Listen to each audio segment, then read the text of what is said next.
I think the riverfront of Piacenza reflects the condition of many riverfronts around the world, where basically what is missing is the connection between people and river. So the place is existing in the mind of people for historical, geographical, cultural values, but is not a place where to go, a place where to spend free time, a place that is belonging to the daily life of the population. So for this reason I think it's very important using the design as a tool for recovering this relationship, for rebuilding a very strong affection between the population and the river, making one place where the quality is visible, can be perceived and can be appreciated by the population. The river now is quite opaque, the spaces are not accessible, and if they are accessible they don't spread that value and quality that are making people saying, oh, this is our landscape. So I think the main goal, one of the main goals, is really recovering this kind of relationship.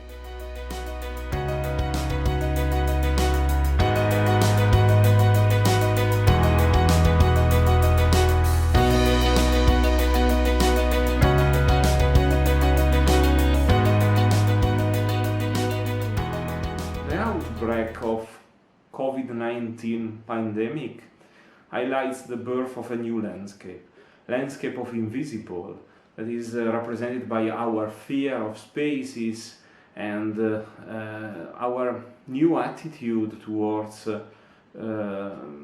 crowded spaces and the relationship with something invisible that somehow is changing our attitude towards public space and the city itself, with the congestion that is typical of the city.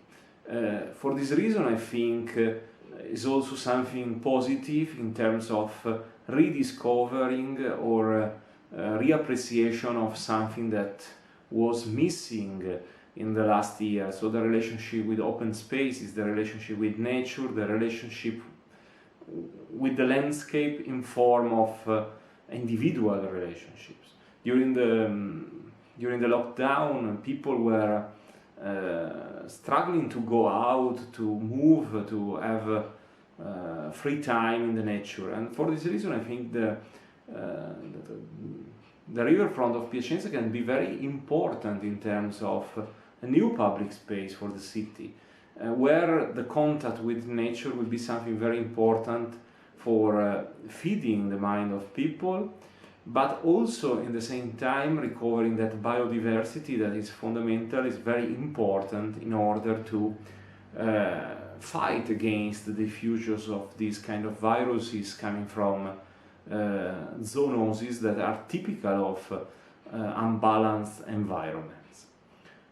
For this reason I think again the natural aspects that can be redeveloped in terms of ecology, but in the same time recovering the relationship between people and landscape in a good way that is not the public use we discovered in the last 20 years, but a very sustainable way of using the open space.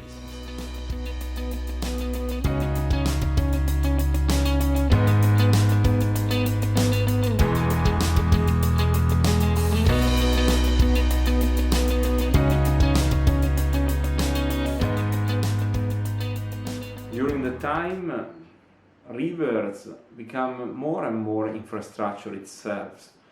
I mean, since the beginning they were very important infrastructural lines used as connection and vectors of transportation.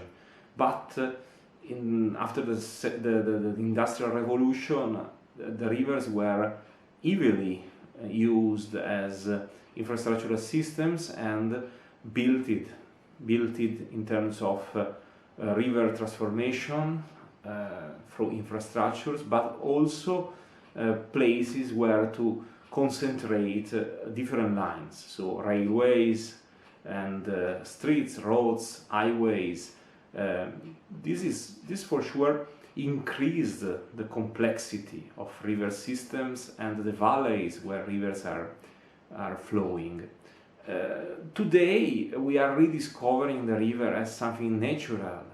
We understood that our attitude of modifying the nature in terms of making a natural river an artificial infrastructural, heavy infrastructural river is something that produced a disaster and will be much more serious in the future because of the relationship of the flooding and the water problems with the effects of climate changes. For this reason, today we need to recover a relationship between rivers and nature that in the past we totally forgot, and in the same time we need also to deal with the problem of re-engaging the rivers in the mind of population, so recreating the relationship between population and river. That is something extremely important. I mean, is the real point that makes landscape. And for this reason, I think architecture have a very important role in terms of finding the ways of recovering this relationship. For sure, working on the artifacts that are making, are building infrastructures. So how can we rethink the bridges? How can we rethink the section of the infrastructures? Can we cross? Can we bring the nature in underneath or over on the top, modifying in some way the infrastructural section in order to make possible different kind of exchanges, different kind of passages, contacts between nature, infrastructure, people and place. And this is a very important goal because it's also a sort of demonstration that architecture can do a lot in terms of infrastructural design, and that architecture didn't do anything in the last years because of separation between the domain of infrastructural design and the domain of architectural design, that they didn't melt together. In some countries we have examples where those two domains got in contact and produced the quality that now we can appreciate.